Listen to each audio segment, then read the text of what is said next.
Intinya, Bapak Ibu yang mati Allah, semua ini merupakan sebuah, terus dilanjutkan, sebuah fakta sejarah kalau Islam memberikan kontribusi besar kepada Indonesia. Ya, Bapak Ibu sekalian, lupakah kita kalau ternyata Indonesia merdeka atas kontribusi para ulama, para habaib.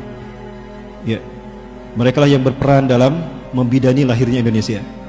Ini Haji Mutahar, salah seorang pencipta Paskibra dan pramuka di tanah air kita. Ini Presiden Soekarno mendapatkan bantuan dana dan dukungan moral dari para ulama kaum muslimin. Di antaranya beliau ini, Asad Syihab. Beliau adalah ayahanda dari Habib Rizik Syihab. Apakah ini yang disebut dengan ancaman bagi keberadaan nasionalisme dan Pancasila? Lawang yang membantu lahirnya Pancasila di Indonesia adalah kaum muslimin. Maka pada saat itu dibacakanlah teks proklamasi kemerdekaan Indonesia. Di mana teks ini, proklamasi bangsa kita berdiri didirikan, diucapkan di rumahnya Farad Said Martak.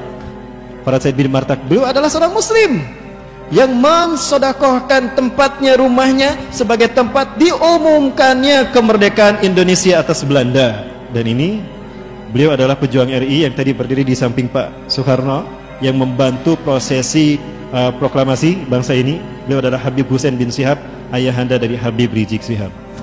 Maka aneh Bapak Ibu sekalian kalau Habib Rizik Syihab diusir dari tanah air ini. Di mana mukanya bangsa kita mengusir orang, anak yang juga membantu kemerdekaan Indonesia?